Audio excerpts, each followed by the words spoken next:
Hello. The intention of reading the whole series in one go. Long time no see, long time no see. Anyway. Hello everyone. Welcome back to my channel. My name is Leah and this is an ode to fiction. Well, it is early August now and I am back here again to wrap up all the books that I read in the month of July. I think in 2022, July is probably my best reading month so far because in July I've read 11 books. Yes, 11 books. 4 of those books is compiled into one book, an omnibus, so it's very convenient for me to read a lot of books this month. And then I read a lot of ebooks as well, which really helped. In total, I've read around 3,000 plus pages. I don't know the specifics because I included the omnibus into it and the individual books, so it's not really purely 3,000. I think it's less than that.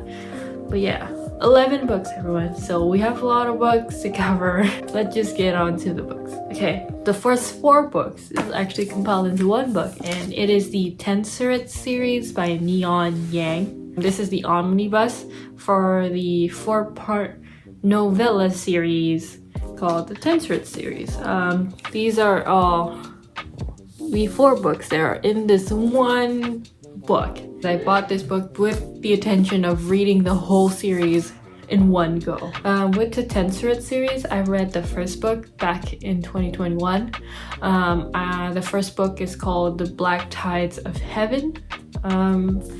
When I first read it, it didn't leave an impression on me. I wasn't really into the book. I was just merely reading because I wanted to read.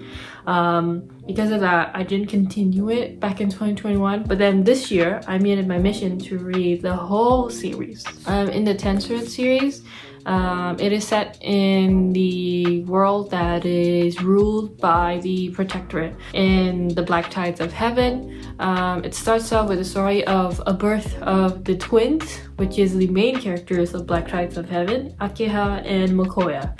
Akeha and Mokoya are the twins that is promised to the monastery as part of the Empress's deal with the head abbot of the monastery. And in this world, everyone is born genderless, so as they grow up, they can choose their gender, or they may not want to choose their gender and remain genderless. So it's a very queer normative world. There is also a very interesting magic system and involving the slack, and through the slack people could manipulate elements, any element, metal, earth, wind, fire, and wood. I think all the elements, by manipulating these elements, they can imbue it to like certain items and make it do what they want to do.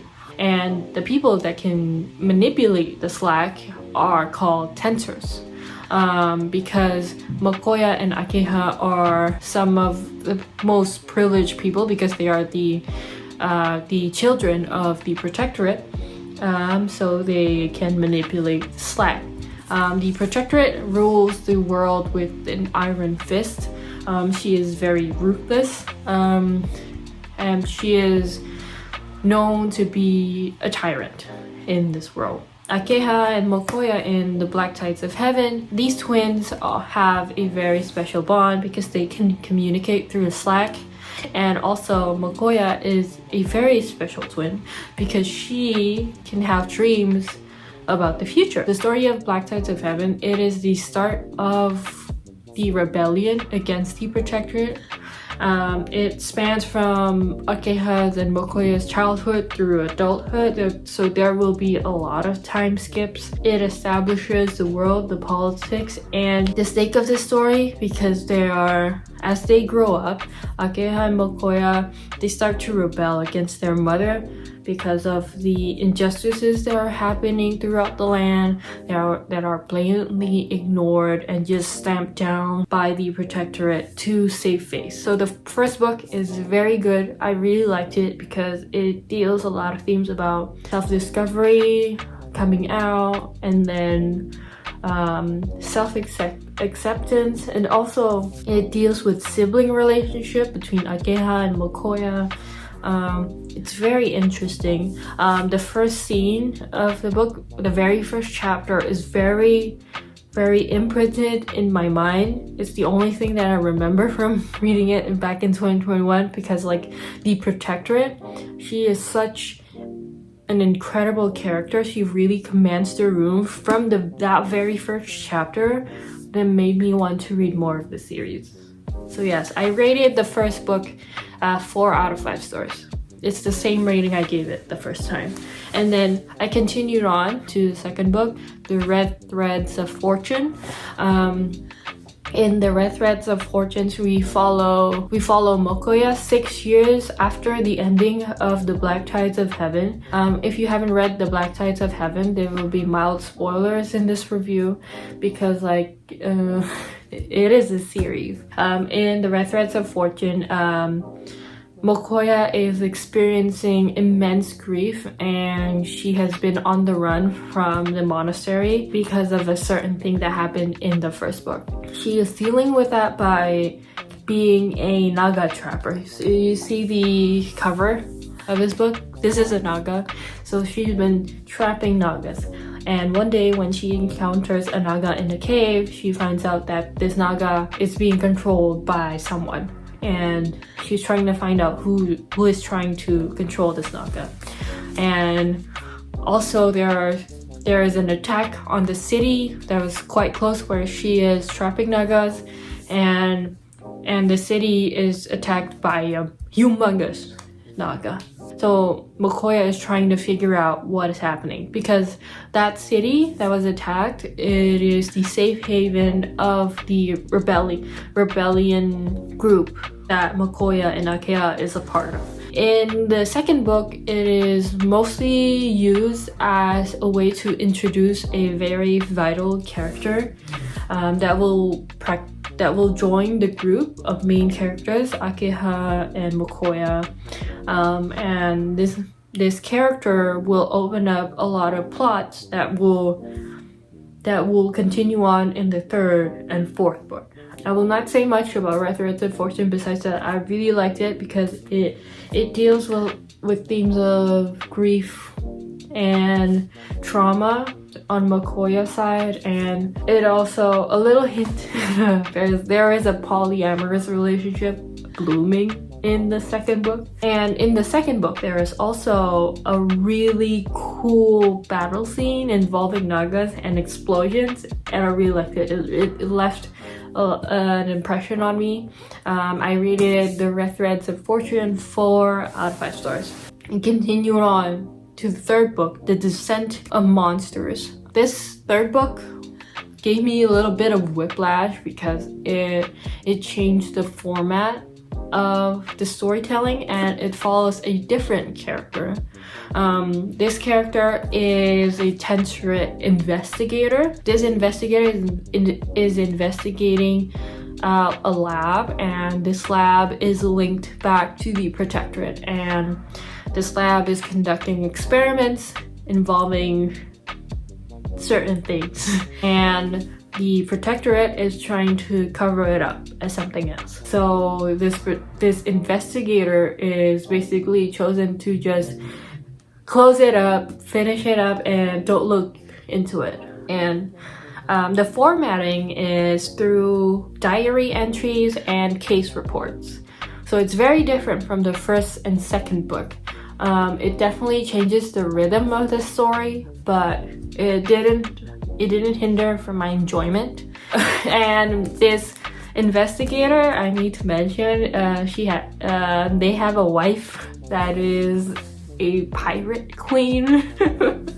And there's a lot of foreshadowing in the third book. I don't want to say anything, but The third book feels a bit lacking because like it follows a different character and we only get glimpses of the main character, Akeha Mokoya, and a character that was introduced in the Red Threads of Fortune. So I was kind of disappointed in that, but I still liked it.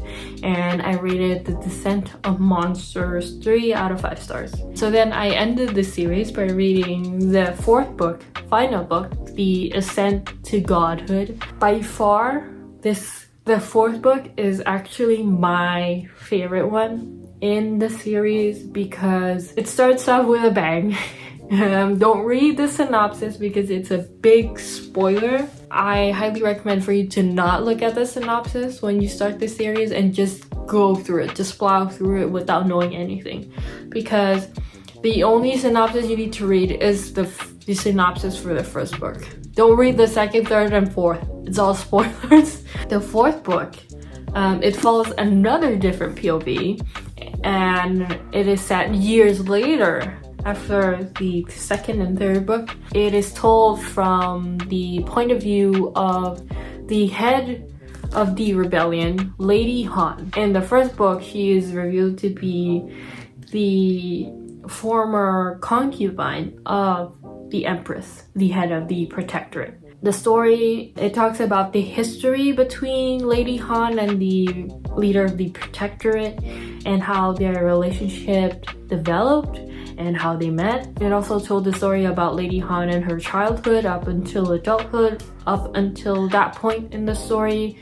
It also tells a lot about who the Protectorate is and what she did and what she experienced. There's a lot of lore that was uncovered in this fourth book. It tells about the story about two very strong women who have dealt with a lot of things, that have formed a relationship. Basically, they are strangers to friends, to lovers, to enemies. So they went through a lot in their lifetime. I really like the fourth book more because I get to know more about the Protectorate, because from the first book she left a huge impression on me and I wanted to know more about her, and I'm very happy that I get to do that in the fourth book. So yeah, I don't want to talk about much, but the thing about Neon Yang is this world is very Southeast Asian inspired. A lot of the places are named after words that are very familiar to me as an Indonesian, because Neon Yang is, I think, Singaporean Malaysian writer. It's a very awesome book.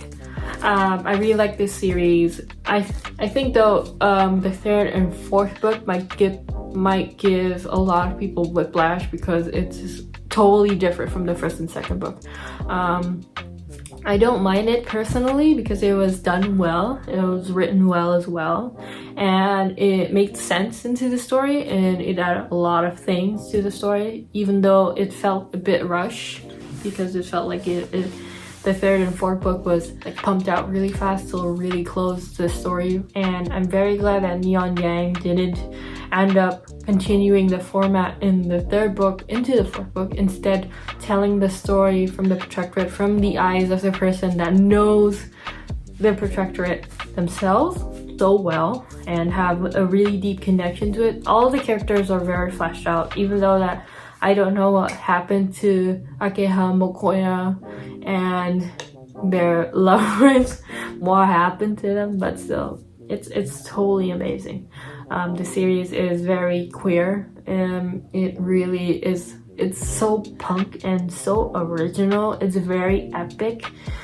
Even though it's a series of novellas, it tells a lot of story. It has a lot of things in it, and I really liked it. So overall, the series is a 4 out of 5 stars for me. And yes, I rated the fourth book 4 out of 5 stars. After picking up that, I wanted something light, so I picked up 10,000 Stitches by Olivia Atwater. This is the second book to the Regency fairy tale series. I read the first book, Half a Soul, in June, and in this book it follows different characters. It follows Effie, who is a maid in a household, and then The other character is Lord Blackthorn. I think he made an appearance in the first book during the ball scene. So Effie is a maid that made a bargain with Lord Blackthorn to fall in love and get married with the son of the household where she works at. And Effie really likes to stitch, so she really knows how to stitch a lot of patterns on coats. And part of her deal with Lord Blackthorn is with the amount of time she used magic from Lord Blackthorn, she will stitch at least 1,000 stitches every hour or something like that. There is a time limit to her bargain, and during the time of her and Lord Blackthorn helping her to get married to this guy, they develop a deeper relationship with each other, and it is a slow burn romance. It is very cute. Even though I liked the first book more, this book didn't give as much as the first one. It took me a while to figure out the characters in this book. I don't know if it's because I'm trying to connect it with the first book, because some of the names really sound familiar and I wasn't paying attention too much about the names from the first one, so I was trying to connect it, so I was confused the whole time. And it took me a while to understand that Lord Blackthorn is actually an elf. But it is still a fun book, and I still really enjoyed the story. And I finished it in like a couple days. So yeah, I really like it. It's very cute. I gave it 4 out of 5 stars. And then I picked another fantasy, but this time it's a young adult fantasy, and it is A Magic Steeped in Poison by Judy. This is the first book to the Book of Tea duology. The second book is coming out in 16th of August.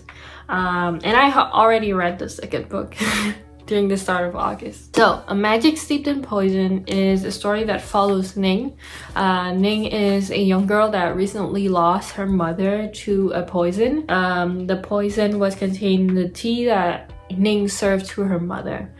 This is the very first chapter, so this is not a spoiler. Her younger sister, also affected by the poison, she is currently dying because of the poison. So Ning, she runs away from home to join a tea ceremony competition. So in this tea competition, all the Shanongshi basically is like a tea expert, like the person that knows tea magic in this world. They are called into the capital to find the best Shanongshi in the realm. So they are chosen as the royal Shanongshi for the princess. When Ning participates in the competition, she meets a guy, and this guy is a mysterious guy that is clearly hiding something. And the competition proceeded to be something more than just a competition. There is political scheming, there are also hidden deals behind backs,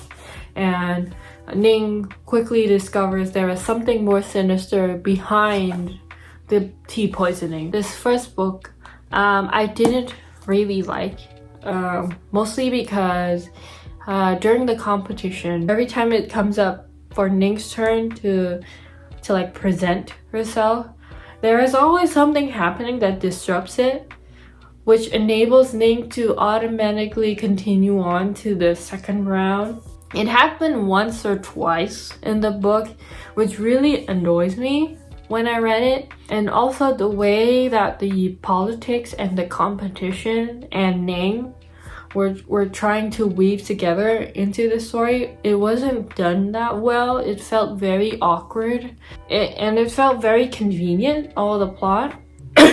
I felt like it could have been done better, in my opinion. It really hindered in my enjoyment in reading the book. The character Ning is conveniently progressed into the competition, and the plot felt very easily concluded. And yeah, but the writing is okay.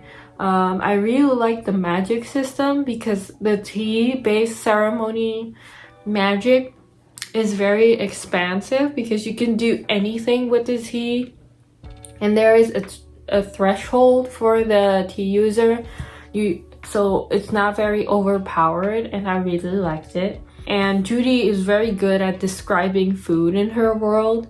Every time I read this book, and if there is like a food description, I felt like I was getting hungry and I felt like I needed a snack.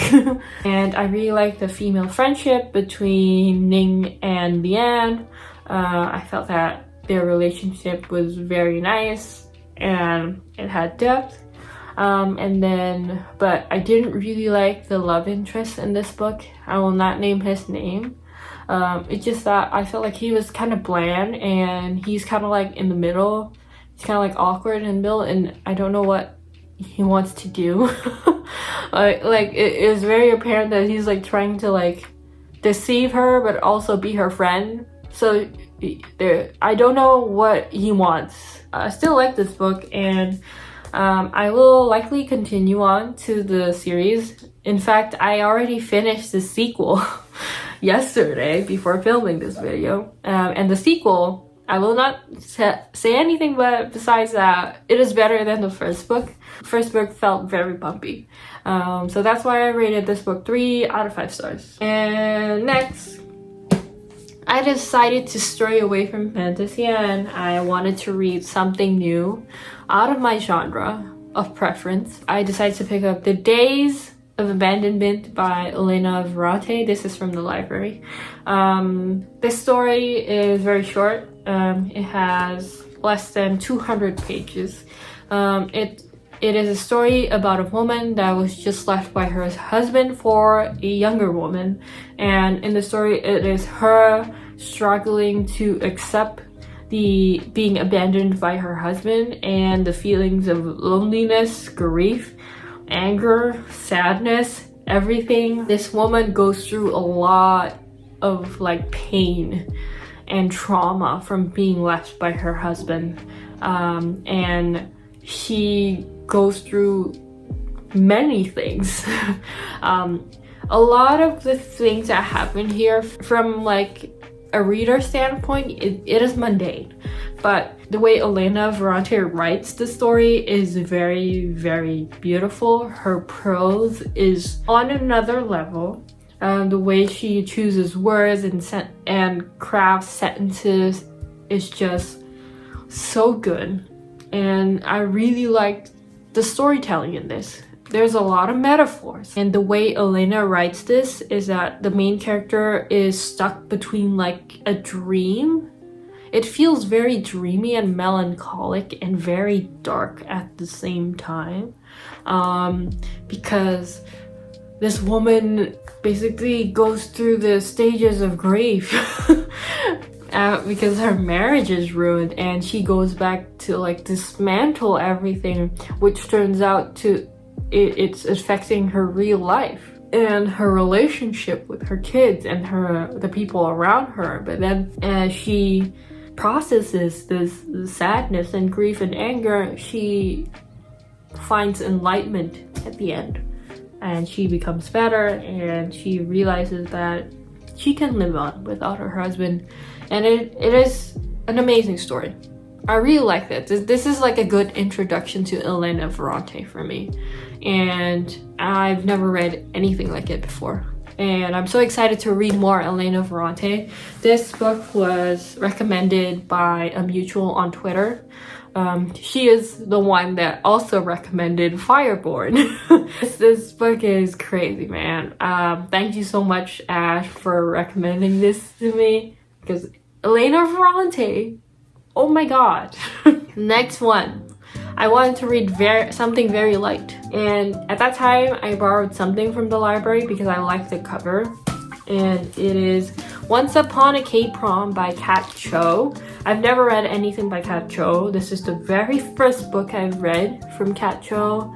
I think she wrote she has a young adult urban fantasy duology that I never picked up because I was not interested in it. But this, I was interested in because the cover, look, it is done by Ferrante. She did the covers for the Scum Villain self-saving system covers.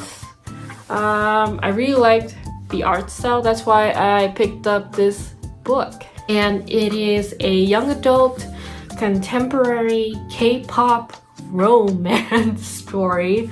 It follows, I forgot her name. Her name is Elena. This is Elena, and this is Robbie. Robbie is Elena's childhood friend that is now part of the biggest K-pop group in the world. This biggest K-pop group in the world kind of sounds like BTS.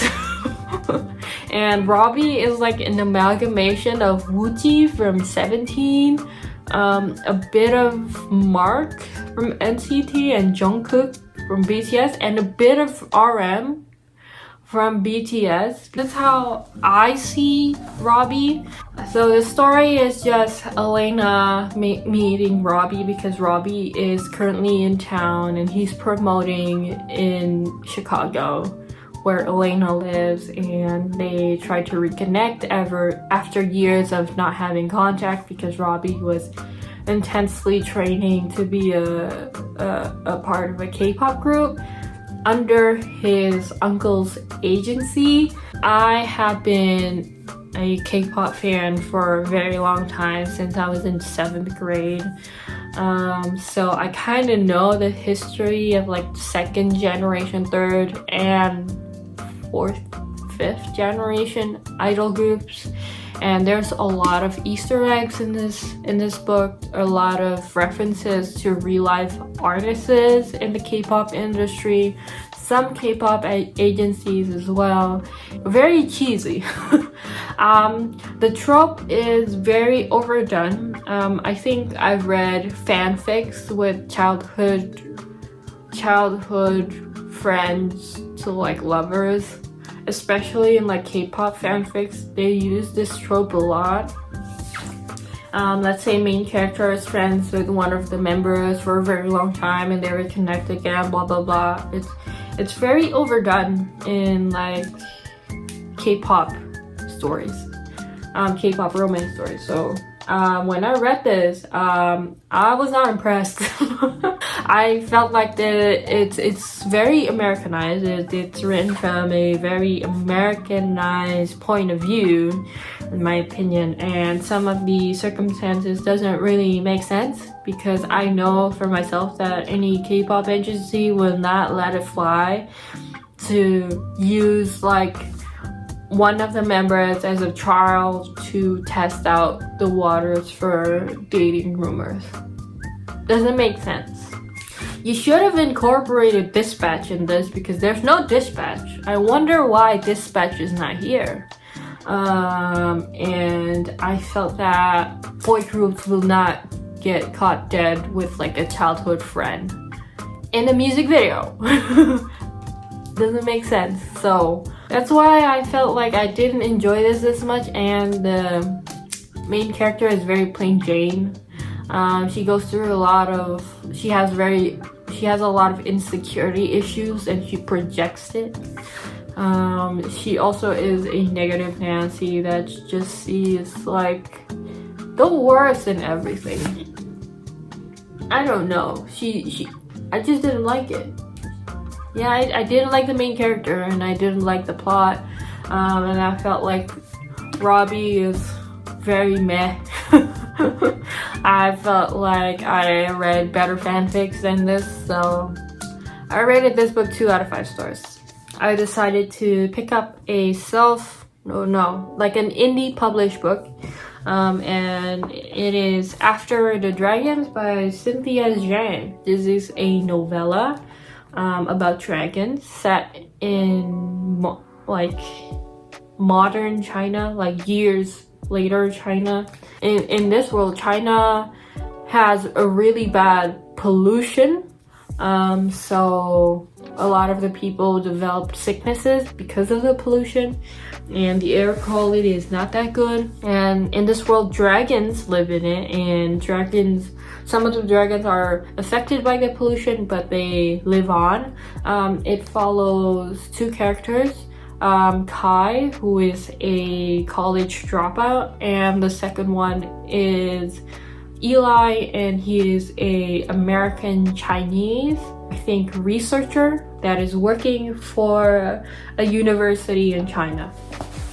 And these two develop a relationship because Eli visited a shop that sells dragons where Kai works, and they quickly form a romantic relationship. In this story, it doesn't focus on the dragons or the environment. Instead, it is more relationship heavy.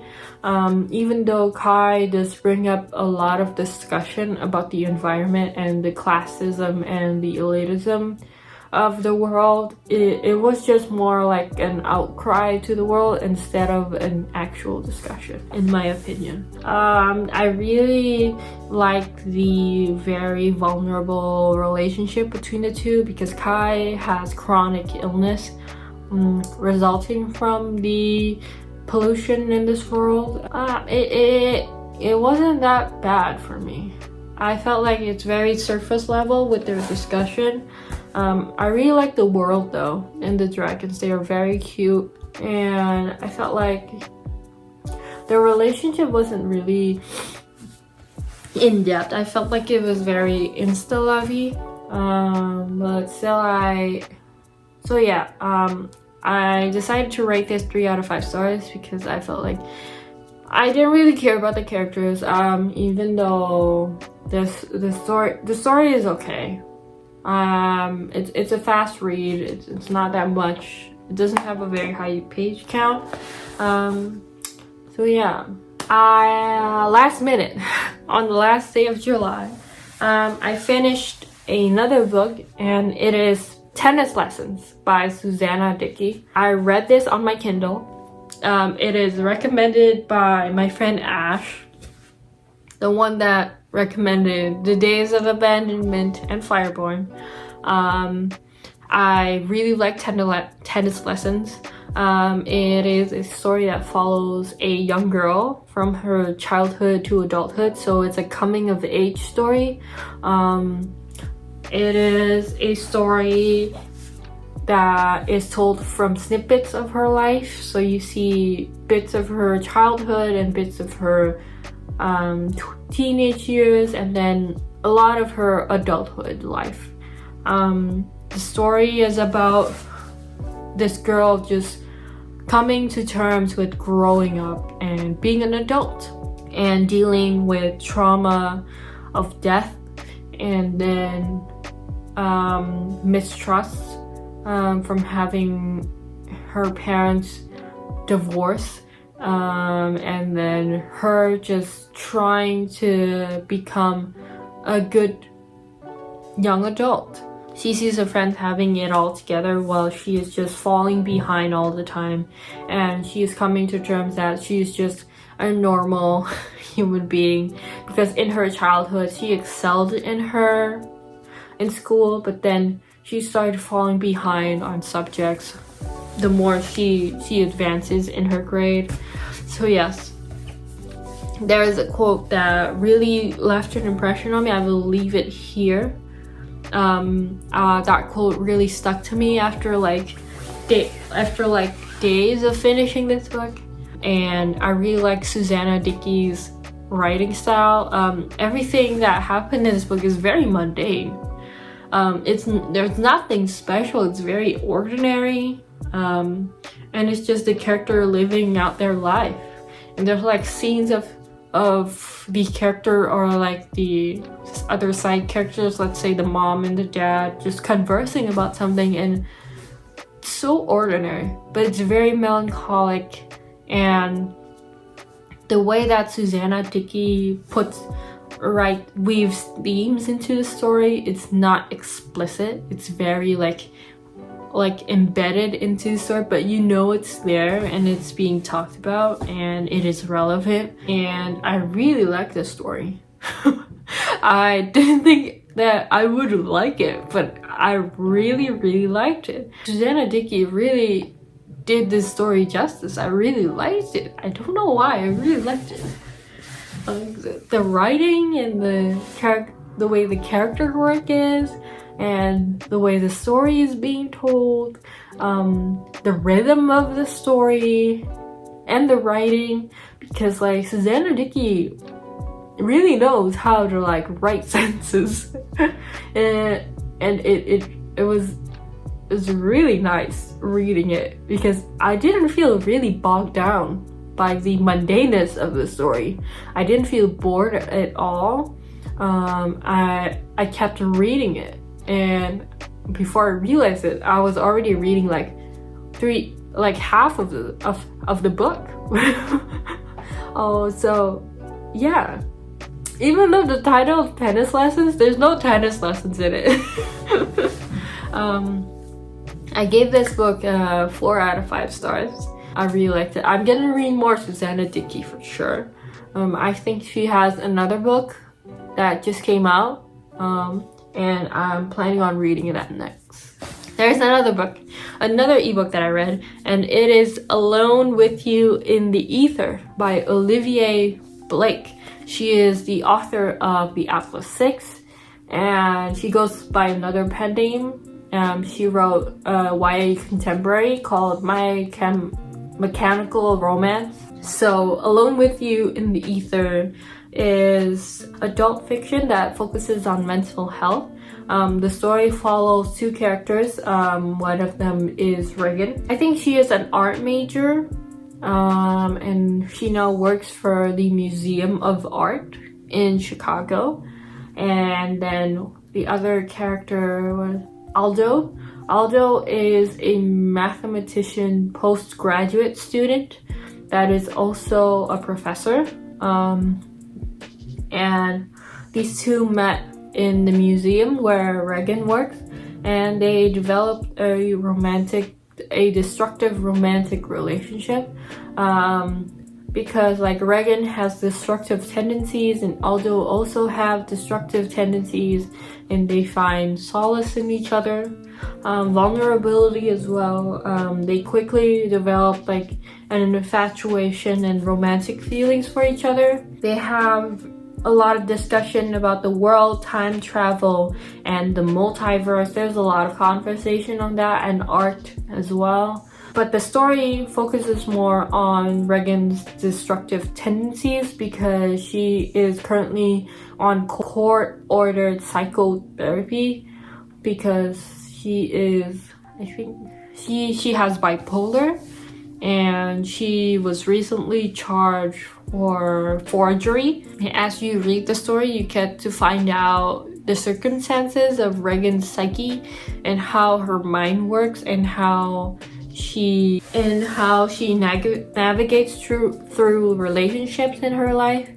The writing, when I read The Atlas 6, I felt like Olivia Blake's writing is very pretentious, but in this one I felt like the writing was more digestible than The Atlas 6, and I felt like with just 2 characters, the story is much more balanced instead of The Atlas 6, because like in The Atlas 6 you have to juggle a lot of perspectives, and I felt like they get drowned out because they start sounding the same in my opinion.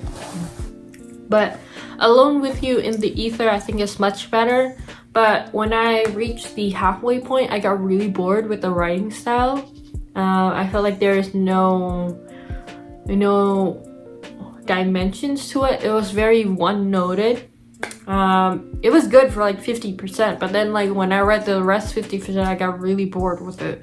In the story it also talks about mental health, and I acknowledge that from reading the author's note that the story is very personal to Olivie Blake, because she also is diagnosed with the same mental health condition as Regan. I myself do not have what Olivia Blake or Regan has, but I really sympathize for the main character, and I feel like it was represented well in the story.